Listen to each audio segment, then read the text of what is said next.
Hey guys, and welcome back for another video. Today I'd like to help you get your Saving Skyscales collection completed, or the second part of the 5-part Skyscale collection. You'll need to wait at least 2 hours after completing newborn Skyscales before you can get started, at which point you should receive a mail from Gorge telling you to meet him in Sun's Refuge. Sun's Refuge is located in Vagine Bluffs at the westernmost waypoint, or Vagine Pass. Directly behind that waypoint is a portal directly into Sun's Refuge, but if you've completed even the first part of the Griffin collection, you'll have an item called SunspearsPlea, and using that item will teleport you to Sun's Refuge from anywhere in the world. Once inside Sun's Refuge, just continue to follow your only path to the south until you see an opening on the left-hand side.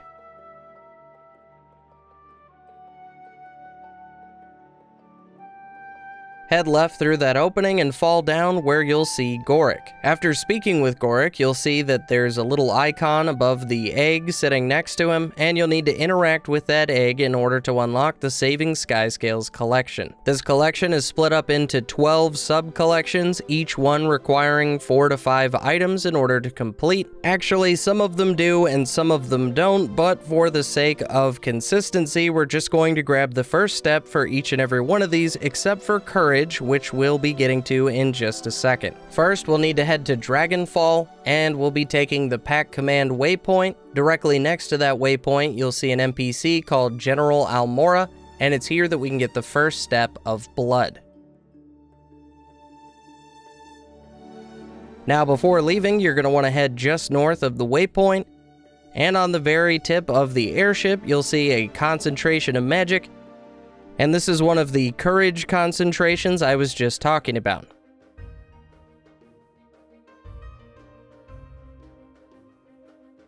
Next, we'll need to head to the Grove, and we'll take the Upper Commons waypoint. Head northeast from the waypoint, and you'll be looking for one of the seed portals that'll take you into an instance called the Omphalos Chamber. After a short cutscene, you'll be on a new platform higher up, and directly in front of you, you'll see a teacher you can speak with to get your first step of growth. Next, we'll need to head to Divinity's Reach at Duena's waypoint, or the southernmost waypoint. Directly in front of that waypoint, you'll see a speed boost vendor, or a priestess of Duena, and speaking with that NPC will get you your first step of life. Next, we'll need to head to Brisbane Wildlands, and we'll need to head to Marot Baru waypoint. You'll need to head northeast from that waypoint towards some water.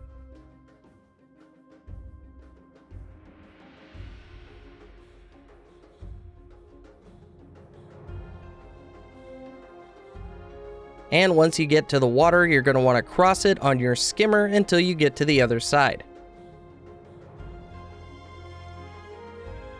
Once on the other side, on your left-hand side, you should see a path leading up on a hill.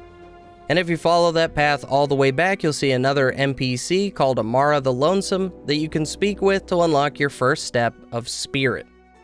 Next, we'll need to head to Frostgorge Sound at the Blue Ice Shining waypoint. Head directly north from the waypoint through the ice tunnel. And on the other side of that tunnel, you should see an NPC called Frigid Paw, and speaking with that NPC will unlock your first step for Ice. Next, we'll need to head to Loras Pass at Demon's Maw waypoint. Head east from the waypoint over the bridge, and switch to your Springer to jump up on the cliff in front of you.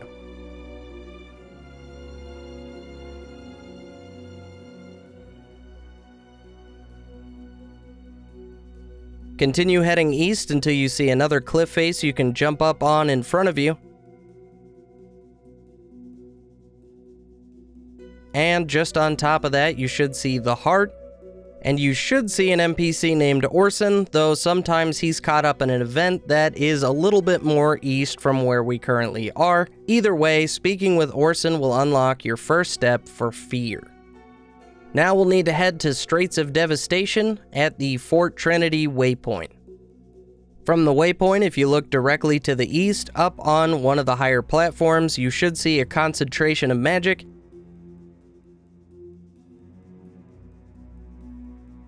And by interacting with that, you'll get your second courage. Next, we'll need the Domain of Vabbi, and we'll be using the Market Ruins waypoint. And from the waypoint, you'll want to use your skimmer to follow southeast along the branded cliff edge.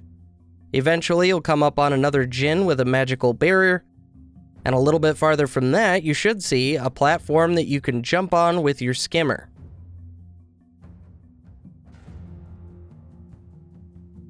Head a little further southeast on that platform, and if you look to the east, you should see a building that you'll be able to use your skimmer to glide across to a nearby edge directly in front of. Switch to your springer and jump the rest of the way. And once on top, you can take any direction or stairs you like, as long as you make it east directly underneath of the vista. If you're lucky, you'll just see an NPC djinn, and if not, you'll have to complete an event before speaking with this NPC.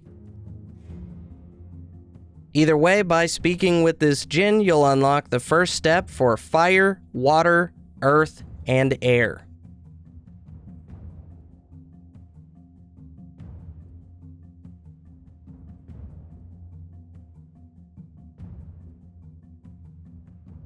Lastly, still in the domain of Abbey, we'll need to head to the Necropolis waypoint. Head southwest from the waypoint until you see some stairs.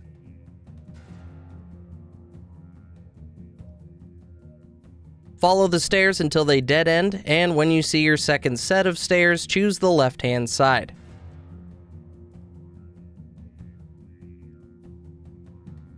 Once on top of those stairs, head to the left-hand side again, and you'll see another set of stairs.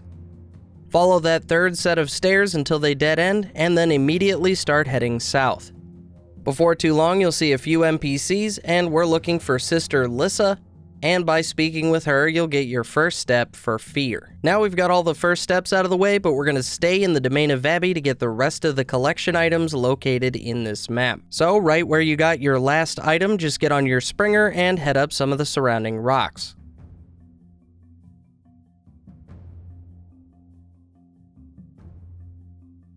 Once on top, continue to head southwest,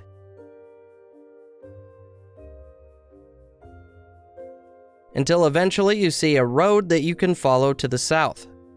After a short distance, you should see some rocky platforms headed further south, and you could switch to your springer and jump up those rocks to get to the other side. Once on the other side, you should see several artichoke crops, and directly in the center of those artichokes, you'll see another concentration of magic, this time for growth. Head back to the Necropolis waypoint, and this time we'll get on our skimmer and head to the east. Before too long, you should see some quicksand, and directly in that quicksand, you'll see your next concentration of magic. This will be your next collection item for Earth, and while I'm not sure if it was entirely bugged when I did it, I did have to get off of my skimmer in order to touch the item. Next, we'll take Vagine Palace waypoint, and we'll want to head directly south from that waypoint, switching to our springer to get up over a little bit of a barrier, and then continuing south towards the quarry.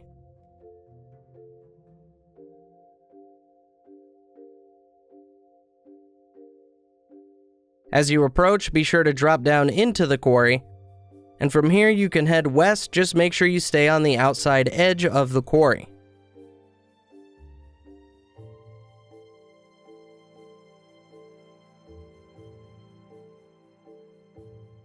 Eventually, on your left-hand side, you'll see an opening, and you'll want to follow that opening all the way back into the foundry.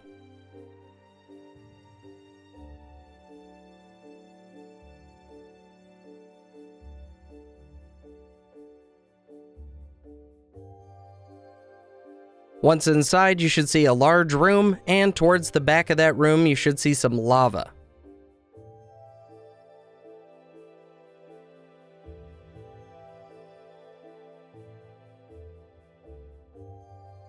Head towards the lava in the forge, and by interacting with that lava even for a second, you'll get your next concentration of energy for fire. Now we'll need to head to the Vagine Academy waypoint, and from the waypoint, you'll just want to take the bridge to the southeast into the academy itself. Follow the hallway towards the back of the academy and you'll see a series of rooms and inside some students that you may be familiar with if you've completed the heart here. What we're hoping for here is an event called Speak to the Lectern to lecture against Joko's brainwashing before the instructor arrives. During the event in each one of those rooms, you'll see a podium that you can interact with. This will bring up a multiple choice questionnaire, and by answering correctly, you'll progress the event. After a while, the instructor will arrive, and you'll need to defeat the instructor before the event is officially over, and upon completing that event, you should get your next concentration of magic, this time for Fear. Finally, for the domain of Abbey, we'll just need to head back to the Market Ruins waypoint, and you'll want to take the stairs going towards the south until you can head west. You'll reach some scaffolding that you can switch to your Springer and jump up on, and once on top, you should switch to your Skimmer to avoid some of the branded lightning and make your way up the large set of stairs.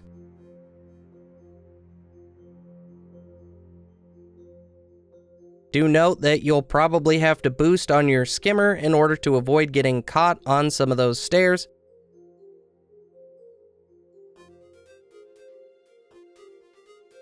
And inside that magical barrier, you'll see another concentration of magic, again for Courage. Now that's actually where I want to wrap up the first part for this collection. Before we really wrap this up though, I do want to make mention of a couple things. There are a few of these that are not map specific necessarily. Namely, you will need to get caught in one brand storm, and you can do that in Jahai Bluffs, the domain of Vabbi, or in the new map Dragonfall. You'll also need to be struck by Kraukatorik's lightning in a branded area, which you can still do in the domain of Abbey as well, and you will need to be knocked down by a Dust Mite Twister that you can find in basically the whole of the Crystal Desert. I'll try to remind you in future guides, but it is something to keep in mind, especially while you're still in the domain of Abbey for a few of these. Additionally, while most of this collection involves running around to various maps and collecting these concentrations of magic, two of the collections are a little bit different. Both Blood and Life require a specific task that can be done in any map. After acquiring the first step for Blood and Life, you now have 2 buffs on your character, and these will persist outside of logouts and waypoint changes. For Life, you just need to resurrect 19 allies, and for Blood, you need to take out 150 enemies, both while those buffs are active. I was able to complete the Blood portion of this collection simply by attacking any and all enemies in my way while doing this collection, but if you prefer, you could just do a meta event a few times. And while the same could probably be said for Life, if you head to the Jestar Falls waypoint in Metrica Province, there's a nearby heart that has a ton of downed enemies, and they tend to stay downed or become re-downed very frequently, so if you want to grind that out, that's probably your best bet. To anyone out there trying to get started on this part of the collection, I hope you found this helpful. I will be continuing to cover each and every part of this collection, though you should have enough information now to go ahead and do it yourself if you need to get this thing done as fast as possible. As always guys, thank you so much for watching, and I'll see you in the next one.